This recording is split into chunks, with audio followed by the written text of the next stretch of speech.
Okay, I think we'll get underway. It's a few minutes after 9 o'clock. I'll keep an eye out on the participant list in case anyone else still joins in. Welcome all. Thank you very much for logging in and joining our forum workshop on the Ogmore project.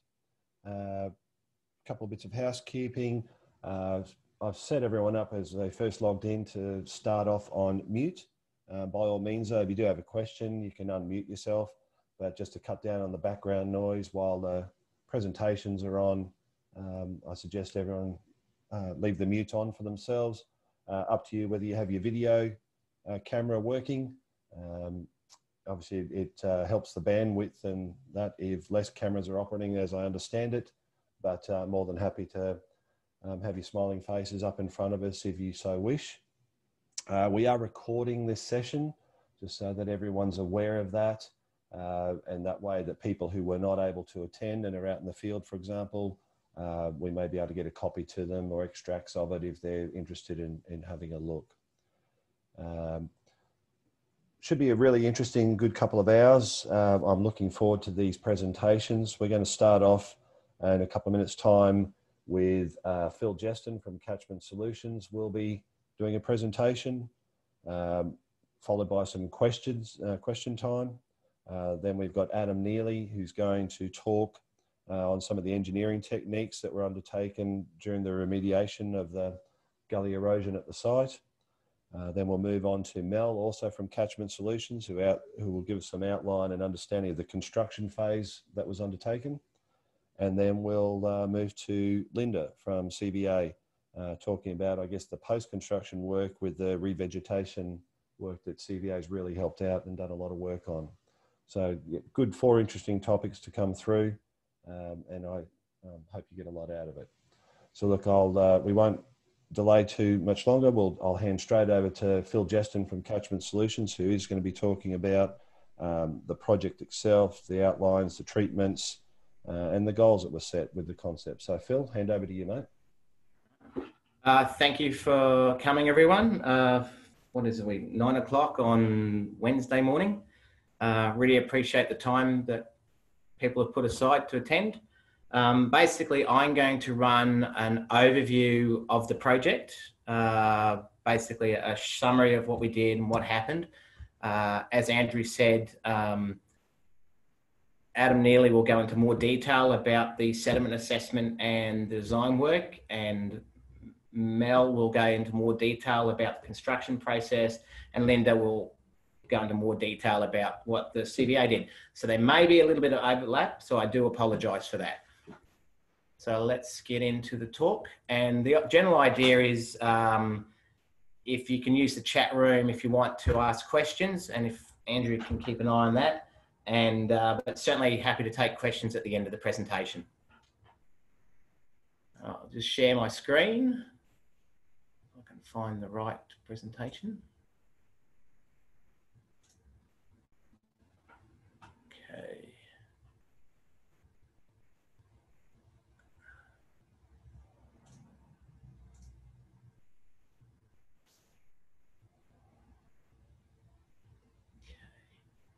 Can everyone see that?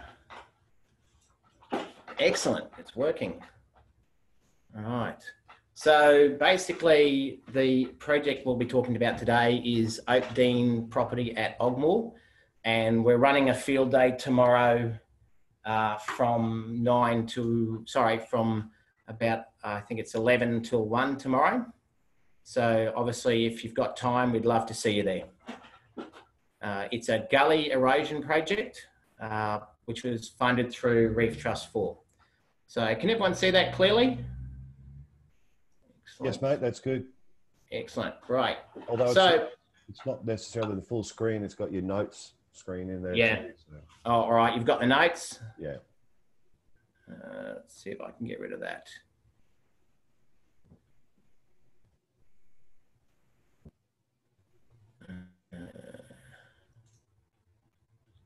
Just trying to work out how to get rid of the notes. Should have it full screen on. Apologies. There's always a few teething problems. Okay, is that better? Yeah, that's good, mate. Good. Yeah, it should have a full screen now. Yes. All right. So the Oakdean Gullies are at Ogmore, which is in the Styx River catchment. So it's a 480 hectare grazing property, and it has about 6 kilometres creek frontage within the Styx River catchment.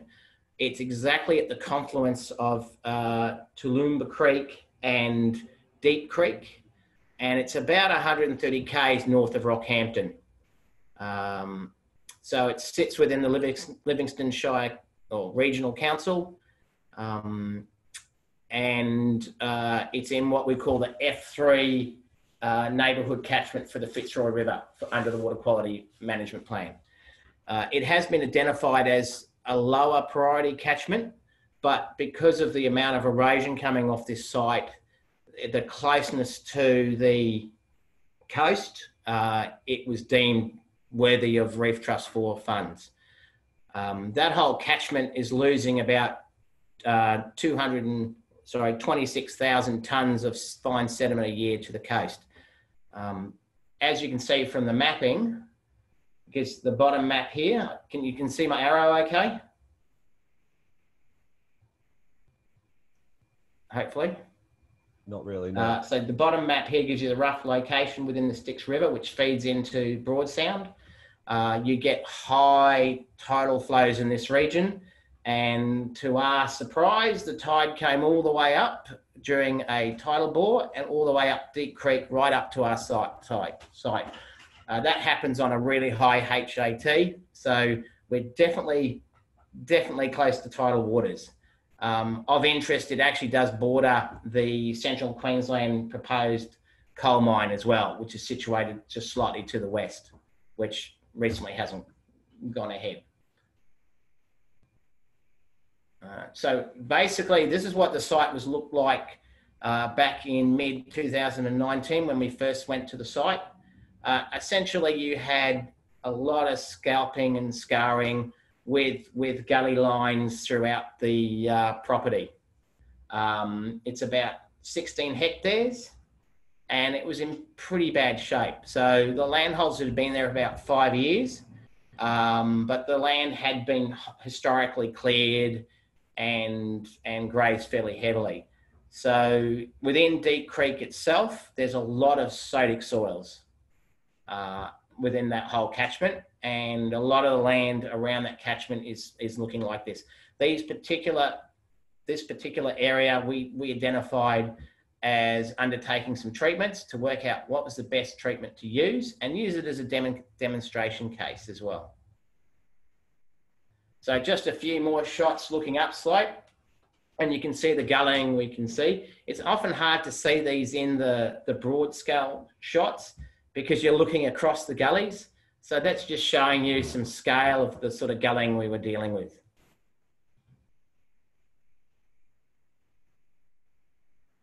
So we undertook a sediment assessment to work out how much was being lost from site. And as I said previously, Adam Neely will probably go into a little bit more detail.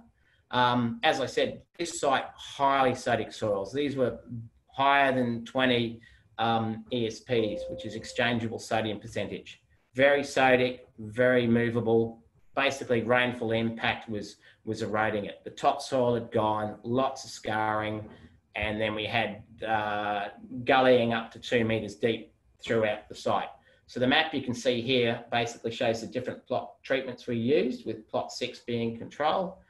And the deeper colours are obviously the deeper levels of erosion.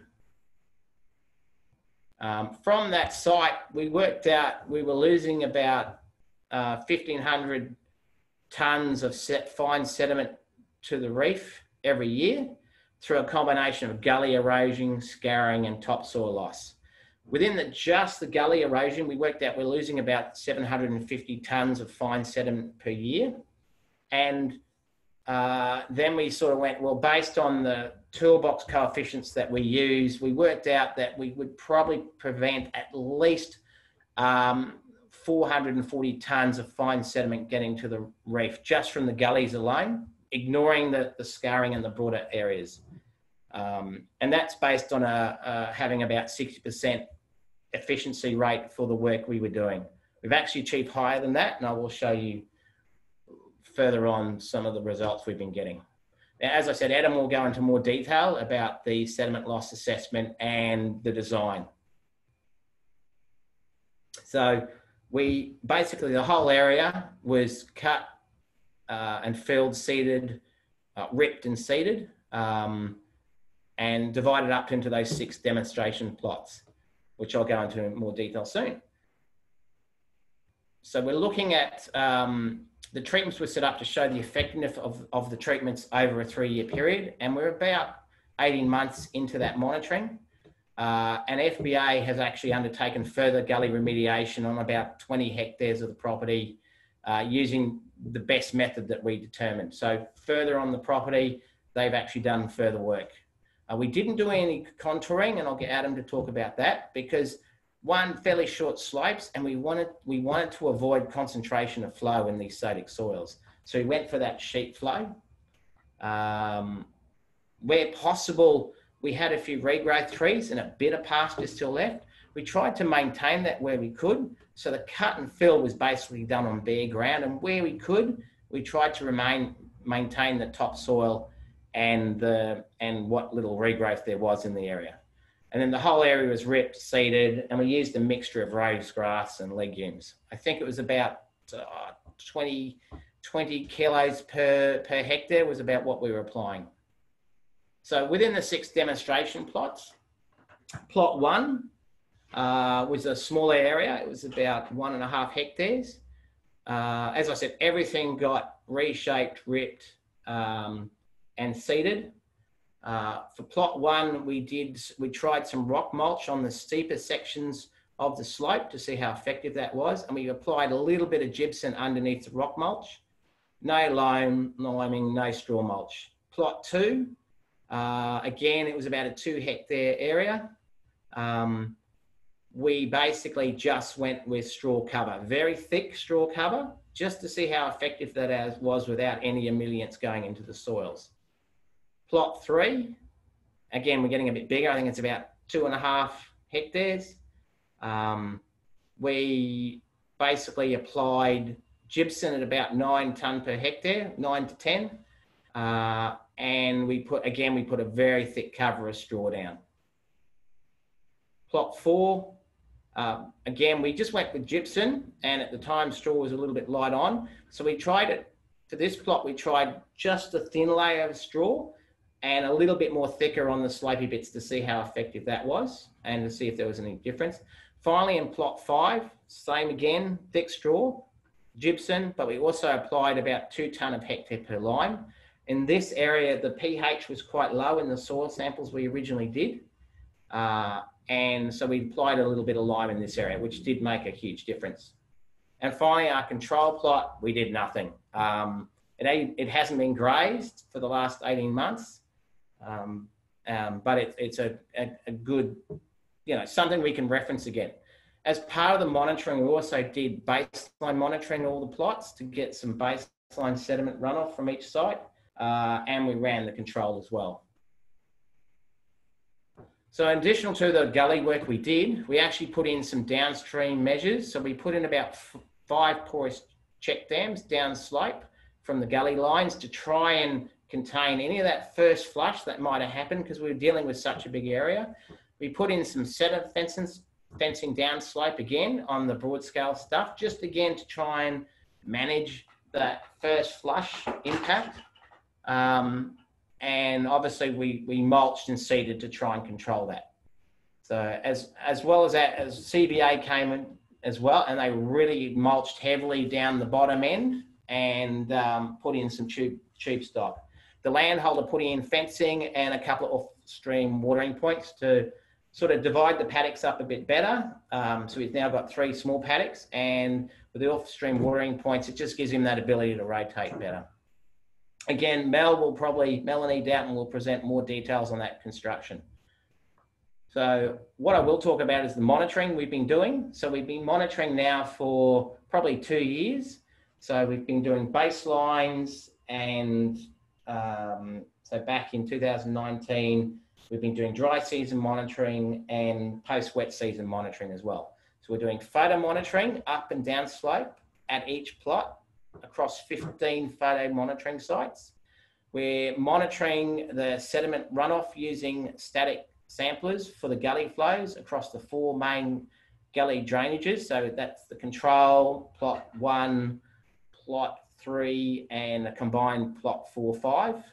We're also looking biomass and cover monitoring in September, and we've been doing soil sampling to see how the emollients have been working, that's the lime and gypsum, across the site over time.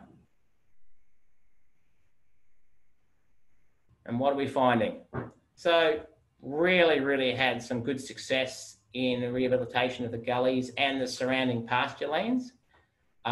We've improved the poor soil pH in plot 5. It jumped from 5.9 up to 8.1. Salinity in plots 3, 4, and 5 declined. So we went from 33.2 to 6.3, 16.2 to 1.1 in plot 4, and in plot 5 from 20.7 down to 3.8. So a really good decline in salinity, and you can see that just in the soil itself. So on the right here, you've got a photograph of one of the control sites. It was just bare, hard ground, hard to dig. Once that gypsum went in, we got that water penetration happening. We're getting roots growing. I mean, I'm digging up. When I dug that hole, you can see I had little frogs jumping out, you know, those little burrowing frogs. You would never have got that in that site beforehand. It was clay pan, rock hard. You needed a pick just to make a small dent in it. So we're seeing that improved water infiltration. So in the past, 20 mil, we'd have a runoff event. Nowadays, with the grass and the infiltration, we need something like 40 mil rainfall before we even get a water sample. Erosion's pretty well ceased across the landforms, and you know it's a stabilised landform. We've also seen improved biomass across all plots compared to the control, but most evident on lot 5 where we did the lime and gypsum. And basically there was 7 times the amount of biomass measured at the end of the wet season compared to the control, and every other plot it was double what we were seeing in the control. And as I said, we're really seeing, and after 18 months, after this wet season, we've really seen improved paddock runoff water quality. Very happy with what we're seeing. So this was taken 2 weeks ago. So this is plot 6, the control, and that's about 50,000 milligrams per litre in plot 6. Plot 4 and 5 is about 110 milligrams per litre. Plot 3, I think that was running at about 300. I don't have plot 1 there, but it was about 1,000. That was the one that had the rock mulch on it. So even with plot 3, which was heavily strawed and gypsum, good results.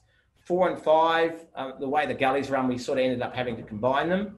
But basically that was gypsum and lime and strawed. Just the improvement is just amazing. We're extremely happy with the work we've done there. So, as I said, we've got lots of photo monitoring locations across the site. There's an aerial you can see of the site before we rehab. We've got the rock mulch up here. So this is plot 1. Then we've got plot 2, which was just straw mulch. Plot 3, straw and gypsum. Plot 4, was gypsum and only lightly mulched. We did have some good patches of grass.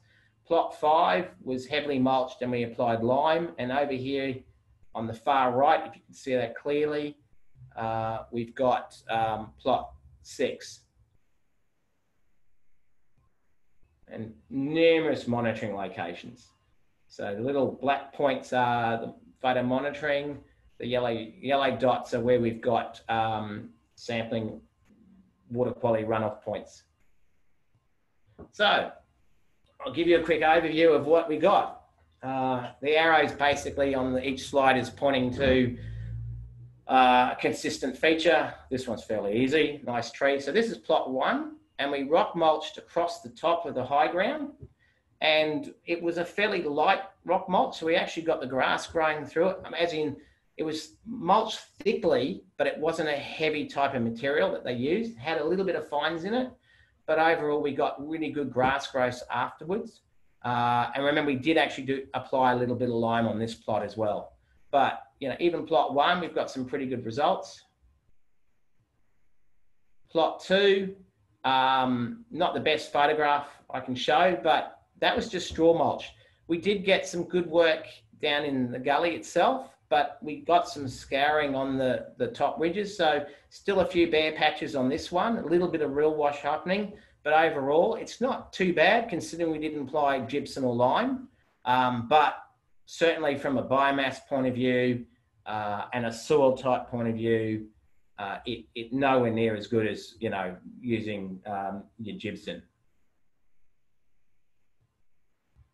So on plot 3, this was straw and gypsum before and after.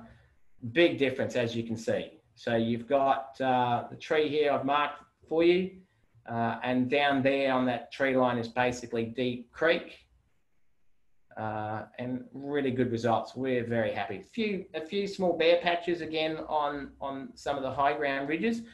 The first event we had just after we mulched and seeded and did all the work was a 50 mil in half an hour event, short, sharp and intense. And we did actually get some washing off of the straw mulch and seed of some of the high ground. So since then the landholder's gone back and it's been reseeded and remulched. So it is actually coming back as well. Okay. Plot 4, gypsum, very little mulch. Again, worked really well. Again, a couple little bare patches, but not too much. Really, really getting good results. You know, the the infiltration we're getting of the water, the soil, we're actually creating a topsoil that wasn't there before, you know, with the gypsum. Very happy with the results. And as I said before, we tried to keep as much of the regrowth as we could, but we did lose a few small saplings here and there. But overall, very good results. So you're seeing your before and your after. Okay, plot 5. This is the one that gave us the best results and the best biomass and the best water quality runoff. So again, gypsum and lime before and after. Again, really good results.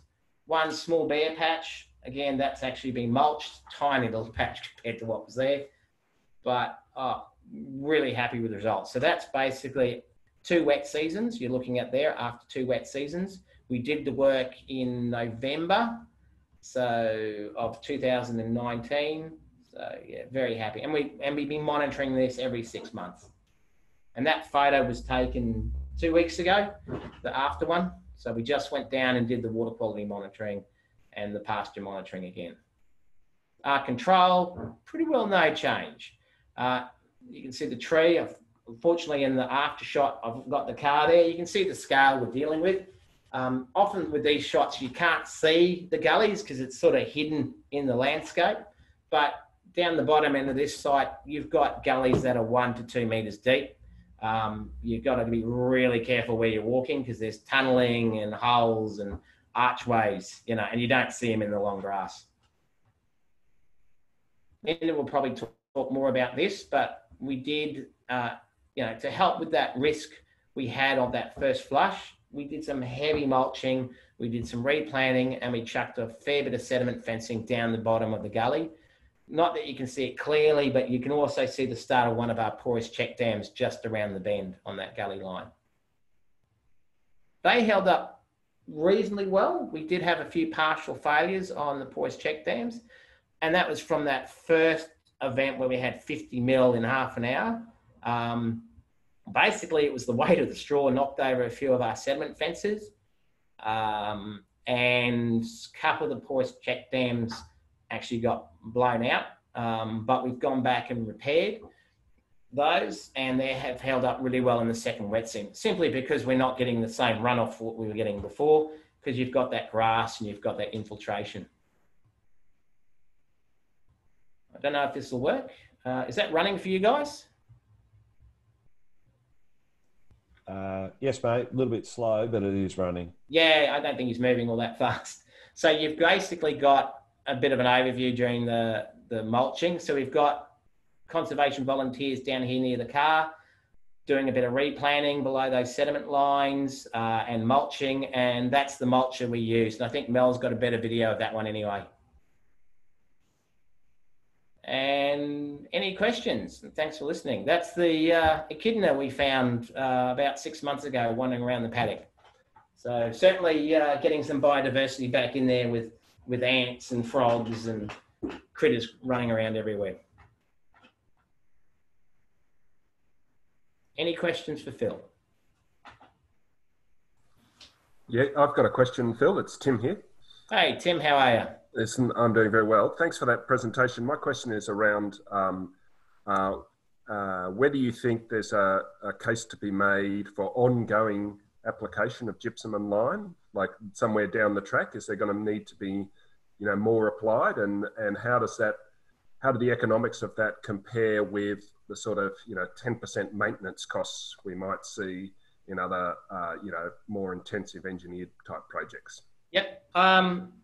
It's a really good question, and what we're seeing in the soil results after the first 12 months was not a lot of change in the soil profile, like the change in ESPs. We've literally just done more soil sampling after 18 months.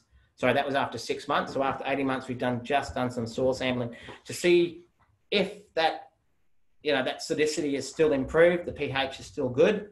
That'll give us a better handle on how effective it is going to be and how long it'll be before we need to reapply.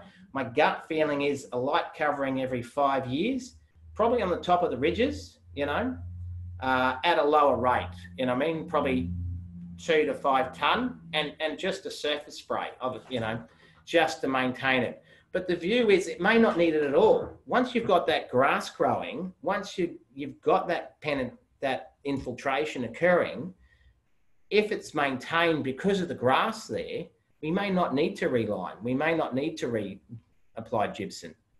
And hopefully that's what we'll find out with the more monitoring we do. Good question. I can't give you a clear answer yet. Gut feeling originally was 5 years, but with the grass growth we're getting, the improvement in soil we're seeing, it could be longer. It may not need it at all. Does that answer, Tim? Yes, it does. No, thanks for that, Phil. Yeah. Hey, Phil, Conrad here. How you going? Sorry, comrade? Can you hear me, mate? Yep.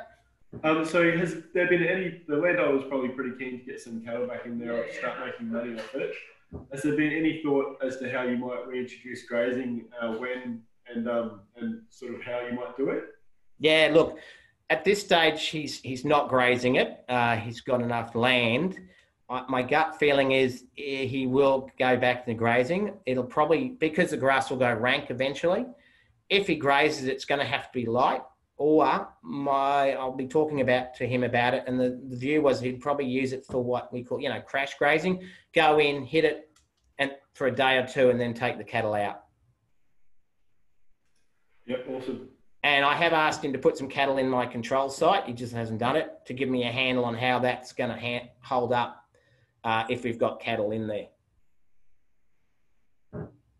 Thanks for that, Phil. That's good. Yeah, but my concern is if he can't graze it heavily, the soils aren't suitable.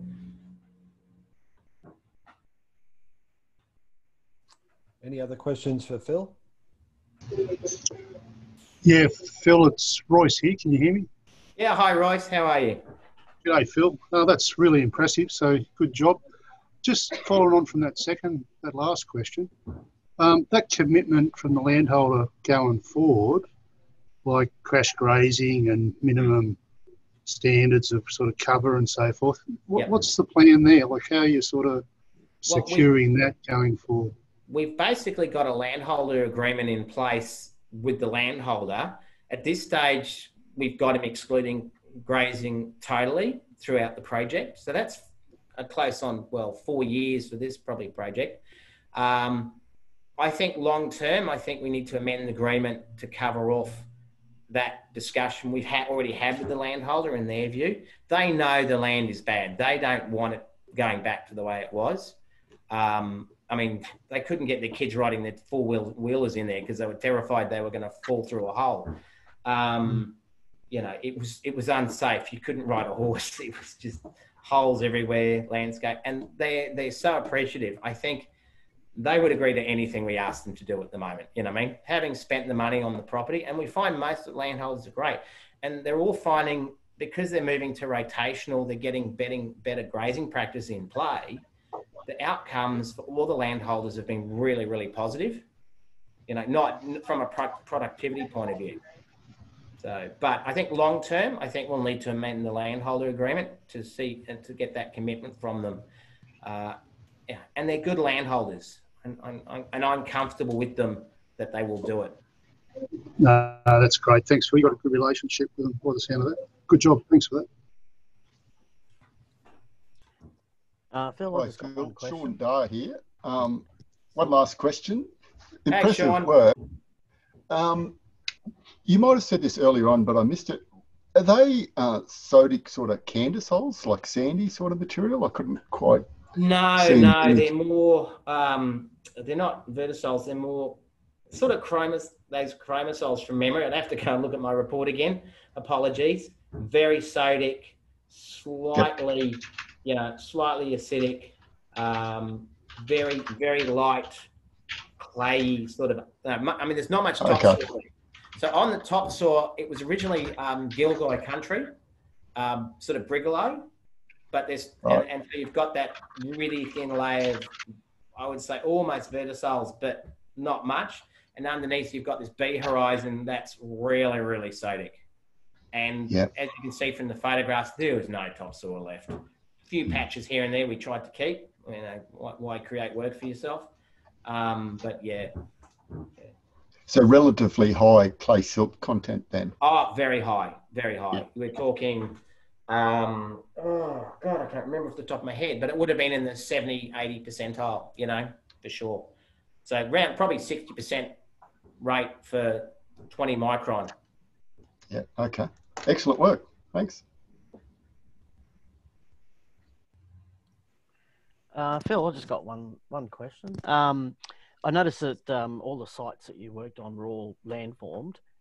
Was there any parts of the site that were maybe considered for self-repair, as in not fixing the gully itself, but working on the catchment above that? It's a really, really small catchment. Really small catchment. The impacts are pretty well direct on the site. So most of the rain, and when you're coming to site tomorrow still, Dave? Yeah, I am. Yeah. Yeah. You'll see most of the runoff actually goes, it's flat country on top and it just sheets off everywhere. And some of the areas it sheets off were where FBA worked. But most of the impact is purely runoff, direct runoff on the site due to those highly acidic soils. So we did think about putting top contours to redirect, but there just wasn't enough runoff coming through. Okay. Yeah, the site really, what fell on the site runs off the site. Not much coming onto site at all. Yeah. Okay, thanks. We did leave the control ungrazed, just as is to see how that would go. And it really hasn't changed. If anything, it's probably getting slightly worse. No worries. Thanks, Phil. Yeah, Scott here, Phil. Hey, Scott. I suppose I was just following up on those questions you had about the grazing management. Yeah. And I was wondering perhaps, for that longer term post-project period where it's more about handing it over to the landholder and I guess teaching them how to fish and then hoping that they'll be able to go and catch the fish themselves. So are you comfortable that you've got the right support that you need to continue the landholder's journey with that? And, do you have, for example, I don't know, trigger levels on the biomass in that area that they are going to be able to manage over time so that they will have to graze it down, as you say, but then what's their aim point? How have you kind of been educating them around that stuff? At this stage, it's still early days in the monitoring. We've only got about a year and a half. So we've been providing the biomass results, and just over the last year, the biomass has gone through the roof.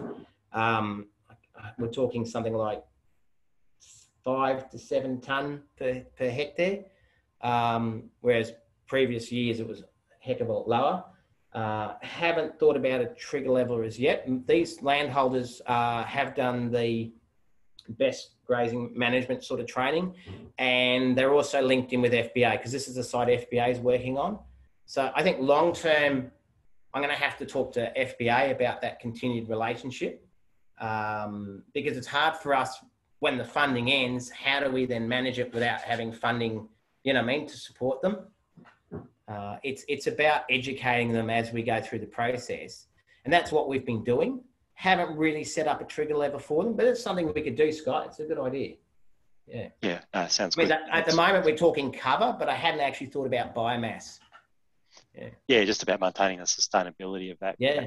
Grass level cover. But you're right, you know, when you get that sort of high levels, you do need to manage it. Otherwise, you might have a fire, I suppose, at some stage. But the good thing is you've got FBA working on the same properties. So, which does help us in the long term. Yeah. Obviously, we've got more funding out of the Great Barrier Reef Foundation, and we have engaged an extension officer. There may be opportunities for overlap there. So possibly, that's something I have to talk to the foundation about. So but moving forward, great landholder, really supportive. We've also got that linkages with FBA.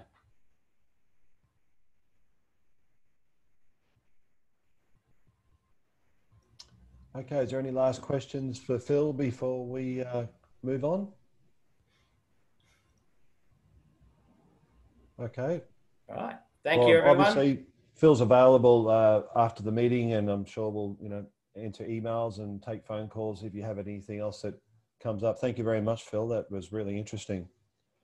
So we'll move on now to Adam Neely, who's worked hand in hand on this project, in particular on the engineering side of things. And as Phil mentioned in his presentation, is going to be talking a bit more of the detail and the behind the scenes and the calculations that went on. So are you up and ready to run, Adam?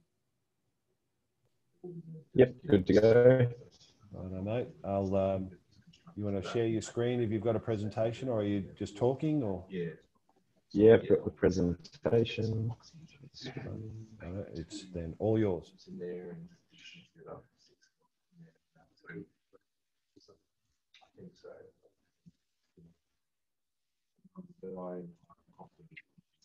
Is that showing full screen? You got your notes screen there, mate. Might have to just change or swap it.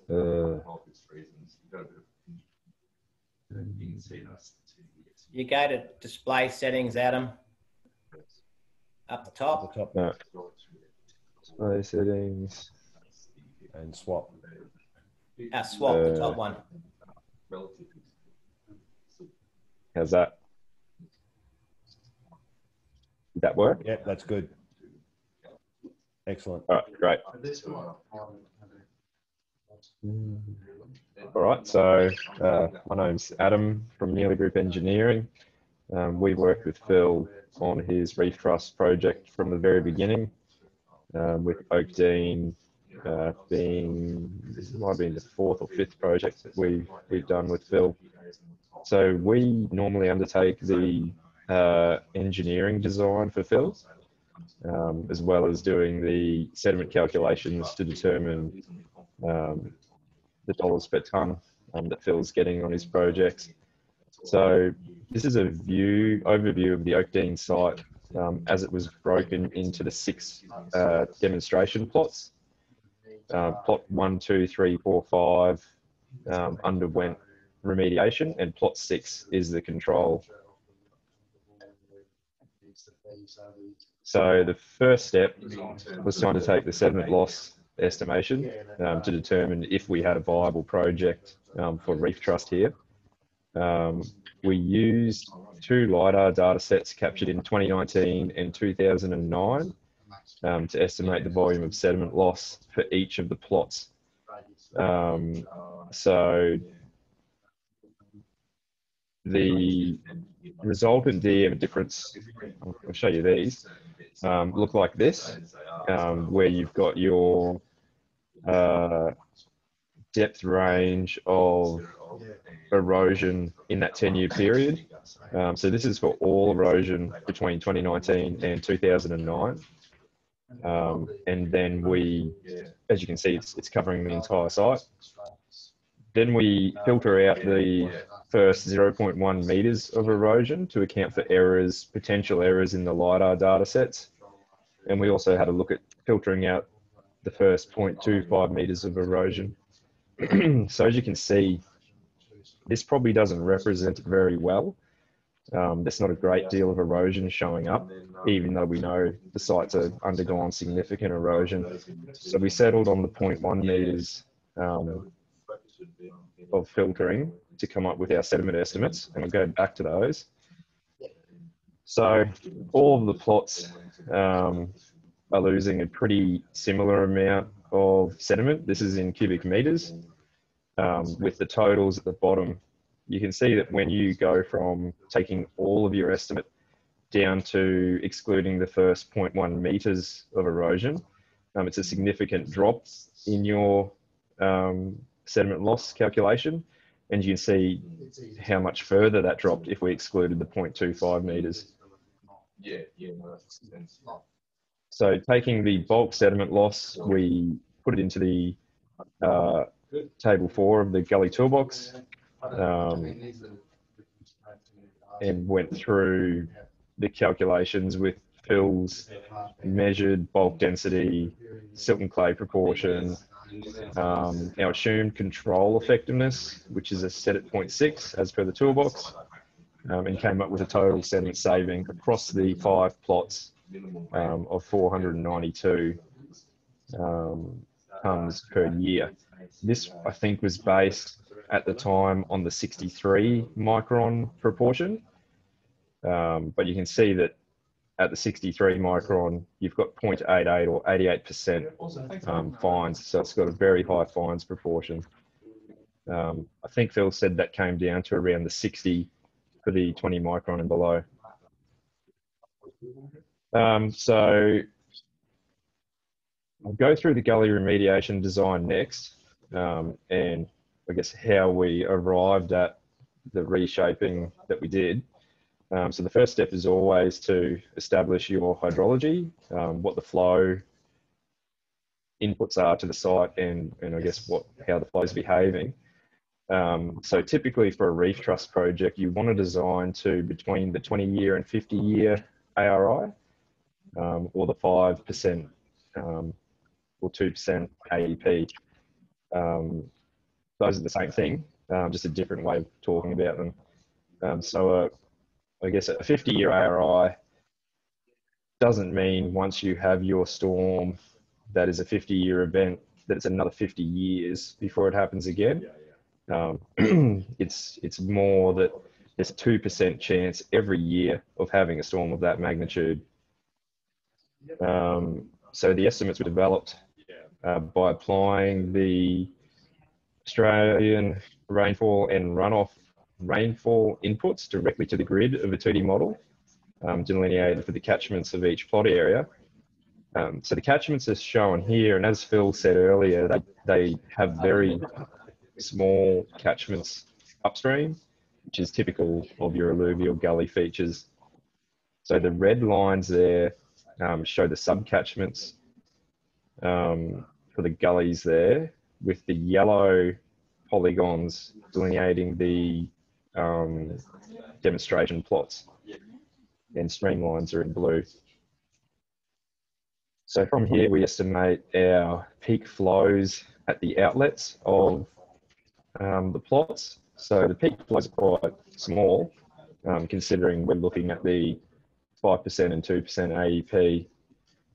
Again, this is pretty typical of alluvial gully features, which are driven more by the dispersive nature of the soil than anything else.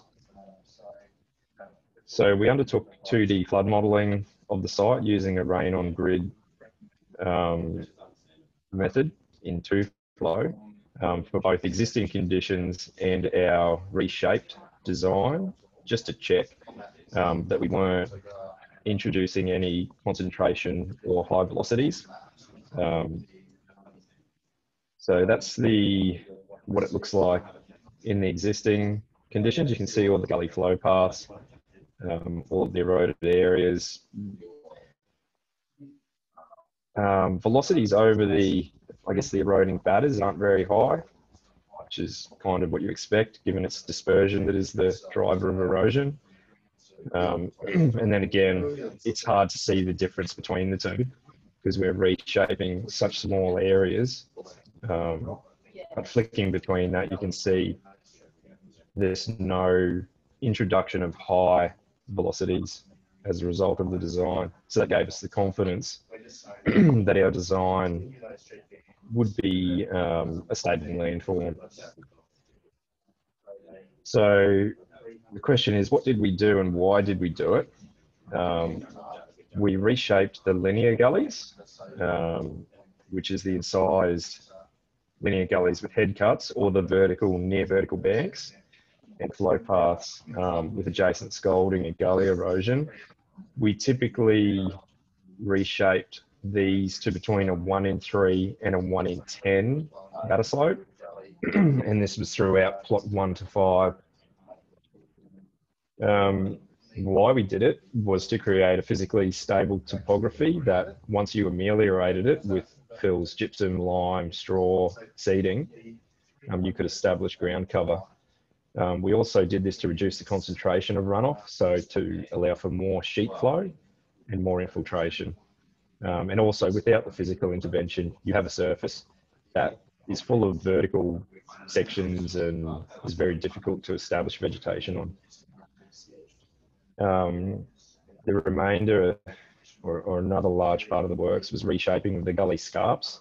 So these were located on the western and southern edge, which is really the eroding sort of edges of the alluvial gullies.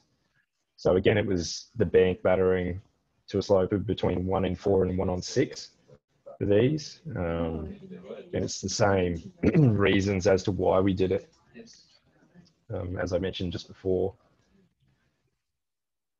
So this is a figure of the cut to fill earthworks for the major interventions, where pink is cut and green is fill. Across the site, we needed to design it so that cut and fill were balanced. If you have too much cut, you have material that needs to be spoiled somewhere, which is not favourable.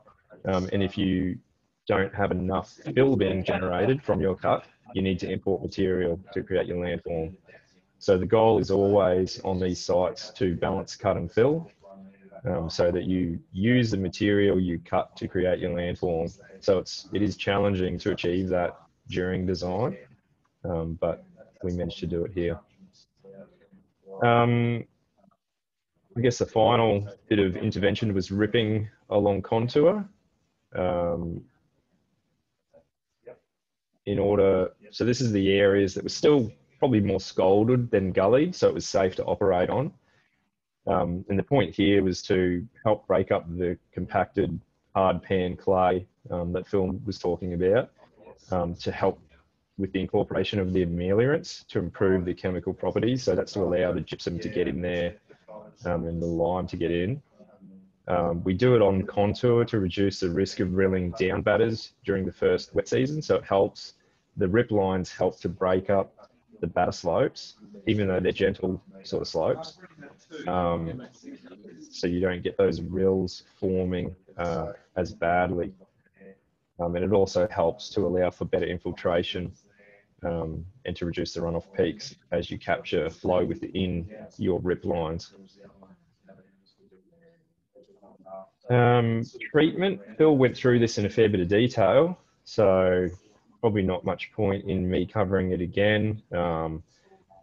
Gypsum was incorporated to the majority of the plots, plot 3, 4 and 5.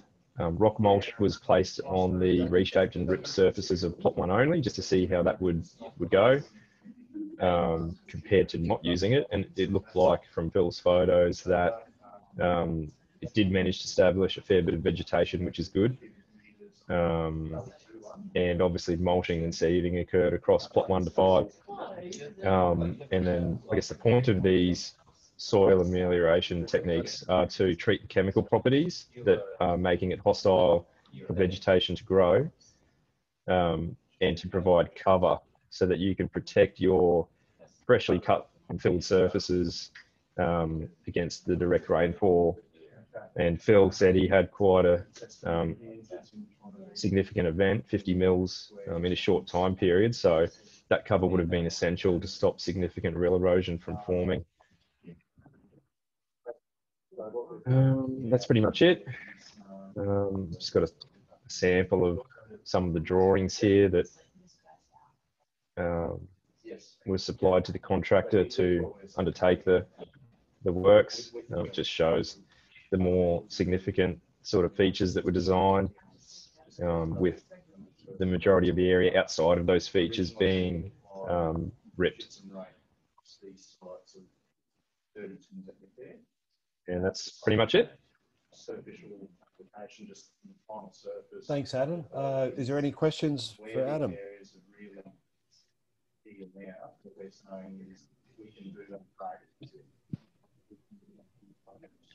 I've got one, Adam. Scott Wilkinson here. Thanks a lot for that. Really nice and clear. Question is around the DM of difference analysis, which you know, is a really valuable technique because it's just got such broad sampling, continuous sampling across the surface. But you've got to deal with large data sets which are not perfect themselves. So the question is really how much effort is involved in it, and what were you working to when you were actually kind of registering the two DEM surfaces together to make sure that they weren't just, that the volumes weren't just like a product of some sort of offset between them? Yep. So I guess when we get our two DEMs, we look at them in both vertical and horizontal planes together to make sure that they're lining up horizontally. So you can see that by looking at features that most likely haven't changed. In this instance, we could have been looking at the creek line there, areas of the floodplain that aren't eroding, and just looking at your gully features to make sure that they appear to be lining up in the horizontal.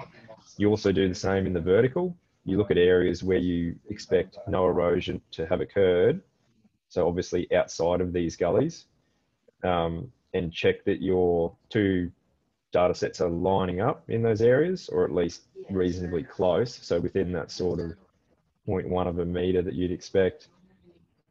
And then from there, it's just a simple process of generating your DEM from the raw LiDAR. We use a fairly fine cell size to avoid, I guess, the smudging of the data across the data set and losing your detail. I can't honestly remember now, 3 years ago, what cell size we used, but typically would be in the order of sort of a 0.25 centimetre grid. And then just undertake the analysis of grid versus grid. And then we look at the outputs and go, okay, this is showing a lot of erosion. It could all be real, but we can't be certain, and there's going to be error in there. So then we look at the, your 0.1 metre limits of detection, which showed a lot less erosion. And obviously you're missing erosion that actually is occurring, like the scalding, and your sort of shallower erosion all over the site. And then we figured that going to the 0.25 was going too far, and we were losing too much of our erosion that was happening, because you can see there's plenty of areas there that are bare that aren't showing any erosion once you eliminate that first 0.25 metres. So does that answer your question, Scott? Yeah, thanks, Adam. No, that's pretty convincing. I agree. There's a lot of bare space there that in the 0.25 that looks active. So follow-up question. You mentioned that you're using the raw LiDAR. So does that mean you're actually using the point clouds and you're creating a DM based on like a minimum Z value in each of those pixels, for example?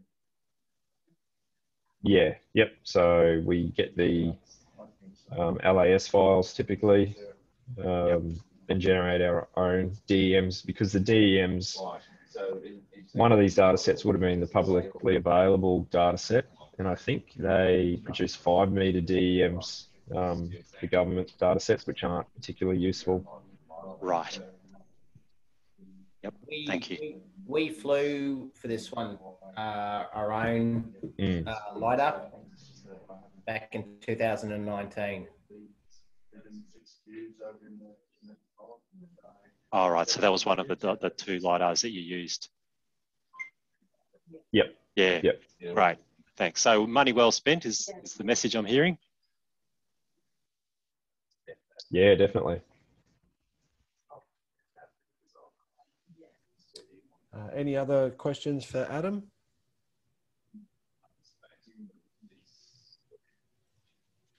Okay, thank you very much, Adam. I really appreciate that, mate.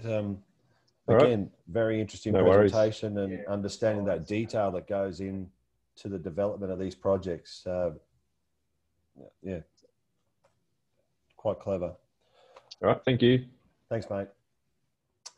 Okay, so now we'll move on to Mel from Catchment Solutions, who's going to give us a bit more of a feel and understanding of the construction phase that went underway. So, Mel, do you want to unmute yourself and have a crack at sharing your screen? Can you hear me all right, Andrew? Yep, certainly can. Righto.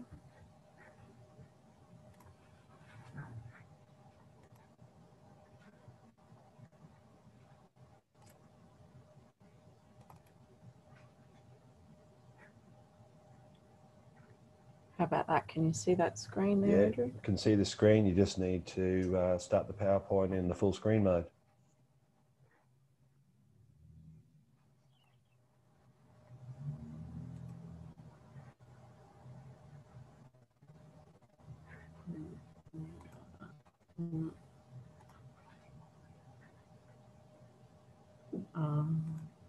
Yeah, just go over to, on the left-hand side, from beginning. Ah, yes. Is that that? It'll just take a second to come up for us. Oh, yeah, and then those notes. Yep.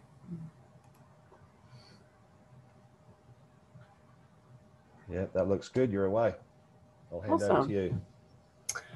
G'day guys, I'm going to talk a little bit about the actual construction process and who did what and how we did it within budget.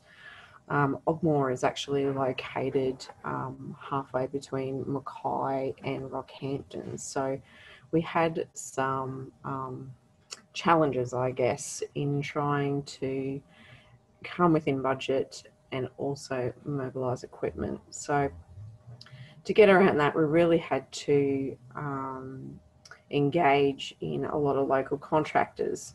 So this we sort of did by talking to our land holder, which helped us with a lot of this because obviously Ogmore is only a small place, so they all sort of know each other, and that actually helped us a lot in reducing our costs and getting the most impact for the buck, I guess.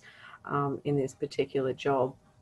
We did go to tender and we did invite some bigger, more bigger construction people, I guess, that we've previously worked for, but we ended up going with Darryl Watson, and he's from Kamala Excavation, and even to mobilise equipment from Kamala, that's still quite an expensive venture, so we ended up getting a hold of a dozer operator that actually lived in Ogmore, which was quite close to the project site. So he subcontracted himself out to Kamala Excavation. So that was a really good way to reduce on that mobilisation of the dozer. So that worked out really well. We also found a quarry very close. It was about 15-20 minutes drive from the project site that Jason Cooper had on his local property. So we actually, all the rock mulch that went into the project actually was sourced locally. It was also saving money there on cartage for rock. Hay mulch we got from Dave and Andrew Hewitt, so they're the landholder. They actually had another property up at, I think it's near Eaton Range, so we were able to get the hay mulch from those guys, and they also did the fencing and the watering points as in kind as well. I'm going to be talking a little bit about the Tomahawk hay spreader that actually came from Kamala Excavation. Daryl's actually, he works on properties as well, so he's got his own property, so he was quite knowledgeable in the types of equipment that we could use to make things faster and not doing things by hand, where previously that's how we actually would have done it. CVA did the tree planting, and the gypsum and lime was also sourced locally from Kamala Excavation.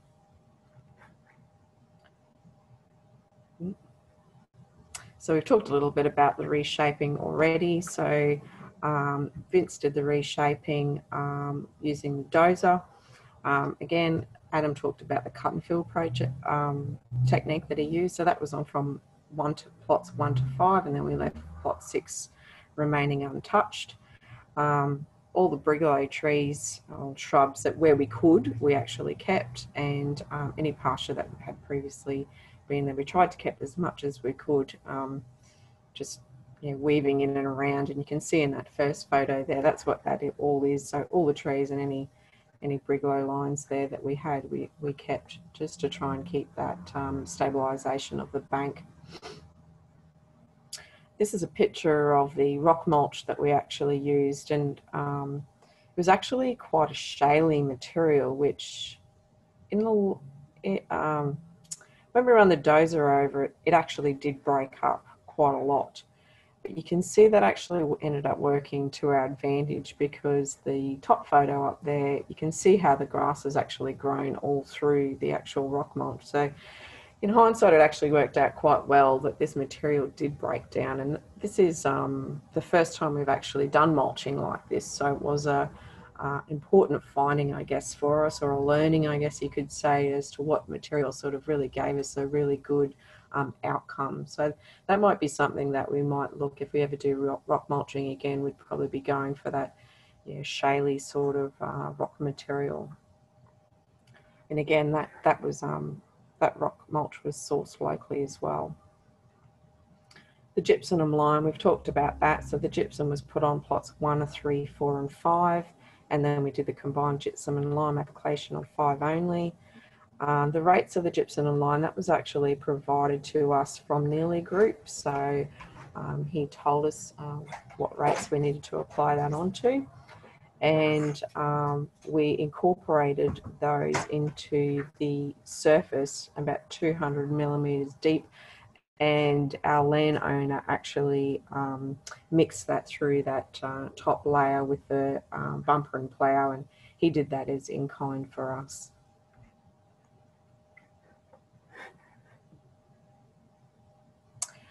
Straw mulching. Most of our projects with our straw mulching, we actually do this by hand, and we did do some sections by hand. So in the lower end of the gullies, you can see in that first photo they're doing spreading that mulch by hand. It's a lot of manual labour that's required in doing that, and a lot of bodies, I guess, to do it as well. So we actually got to talking with Daryl and the landholder, and that's when we got onto this Tomahawk mulch spreader, which is in the middle.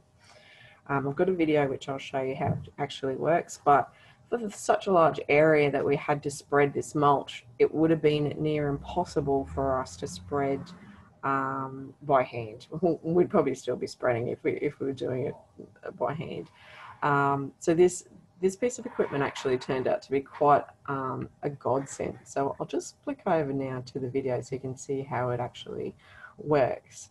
So Dave the landowner, he actually had forks that went through the actual hay bale, and they just went in, and yeah, Daryl brought his tractor in, and we just spread it all over. To make it thicker, then obviously he just has to go over it more than once to get that thickness that we were looking for in certain areas. But this was a really great learning and a great piece of equipment that would definitely be looking at using again, especially with straw mulching, because number one, it saves time, it saves on labour, it saves on manual handling, and yeah, we whacked out the whole mulching process within, you know, 1 or 2 days as opposed to 1 or 2 weeks doing this. So that was a really great finding that we'll definitely look at using in the future. So further sediment control measures, we put 10 sediment fences in, 5 porous check dams, and we also did planting trees down in the bottom gully lines as well. But Linda will talk more about what we did there.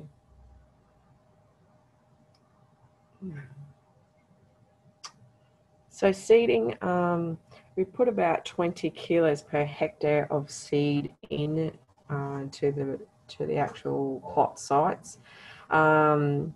Dave actually ended up putting more in than what we originally were anticipating to put in. He threw some in as in kind as well. So the seeding was also done by Dave.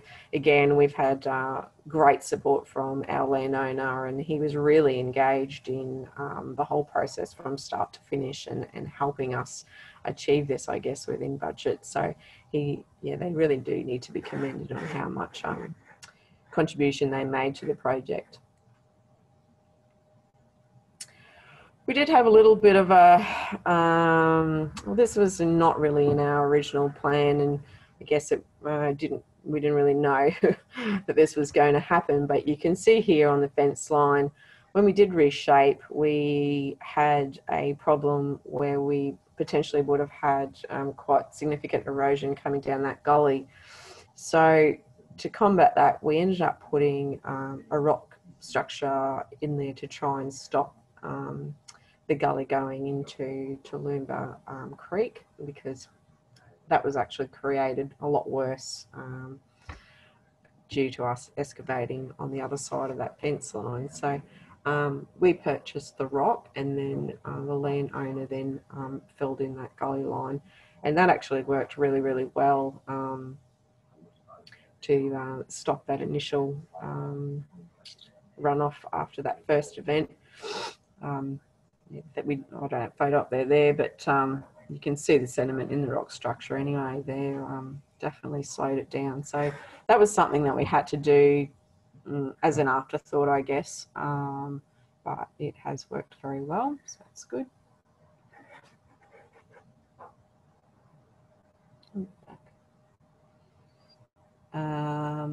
Landowner again also put a kilometre of internal fencing, so they've done that. So eventually the plan will be to do rotational grazing within this project area, and we've also got 2 off-stream watering points in there as well, so that will help with that grazing once moving forward.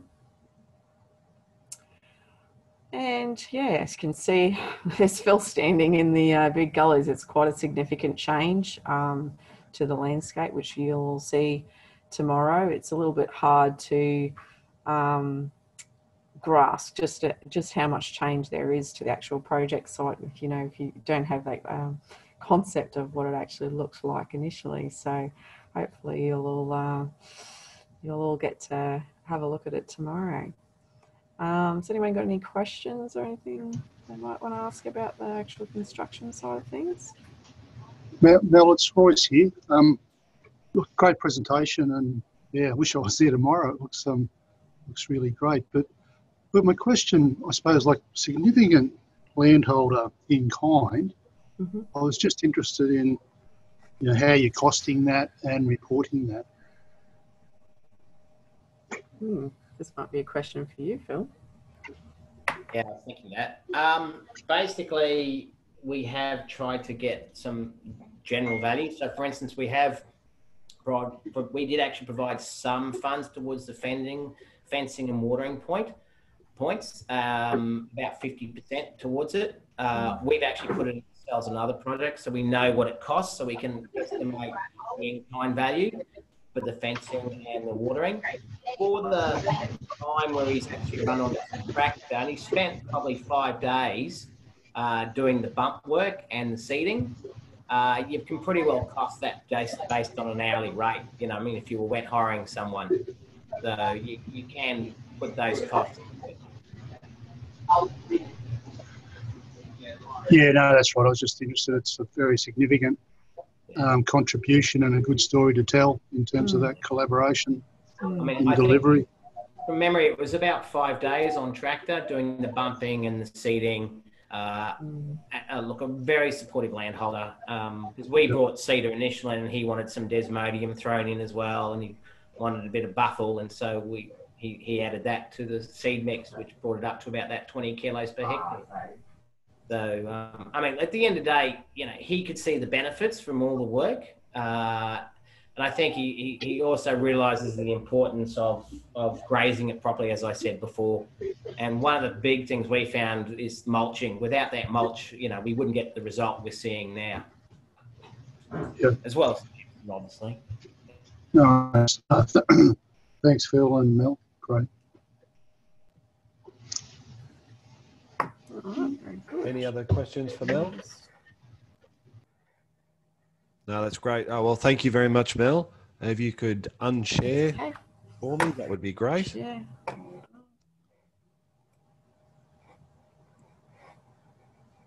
Obviously, if anyone does have any questions that pop up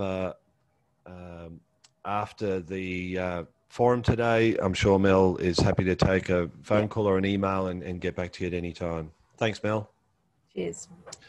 Okay, I'll now invite Linda from CVA to talk to us a little bit about the post-construction revegetation and the work that CVA did down there. You're good to go, Linda? Yes, I am. Thanks, Andrew. Righto, I'll hand over.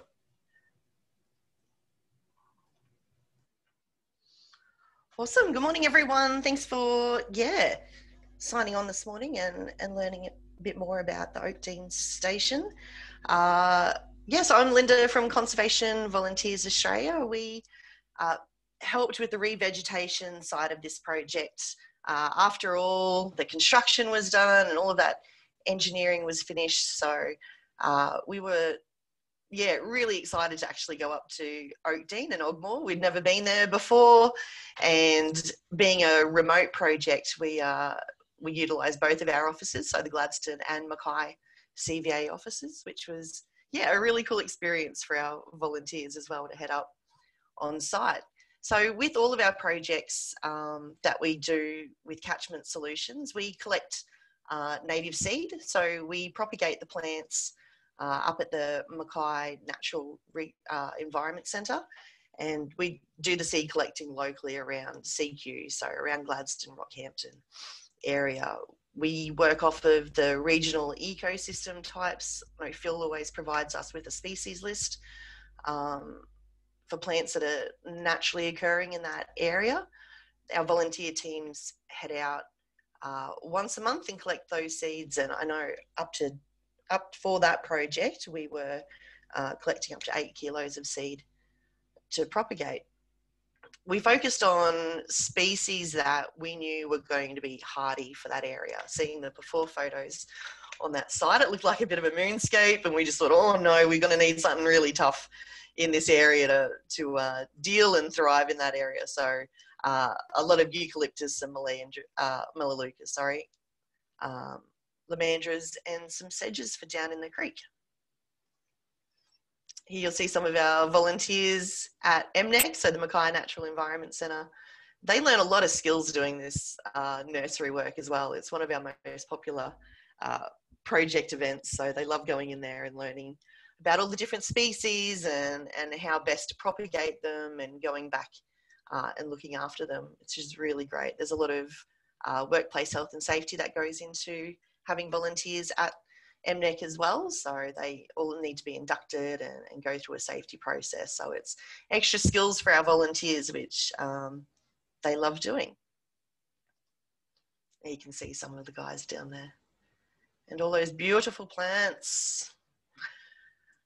So when we initially, and Mel, I've got to say that we love that tomahawk mulch spreader as well. When Phil first showed us some mappings and some hectares that needed to be spread, I was like, oh dear, that's going to take a very long time for our volunteer teams and our team leaders. But yeah, we love that tomahawk as well. That was so great to watch on site when we were down there. So like I said, after the major earthworks have been completed, 2 teams, so a team from Mackay and a team from Gladstone headed up there, and even Phil and Fiona from Catchment Solutions put in the hard yards on that trip.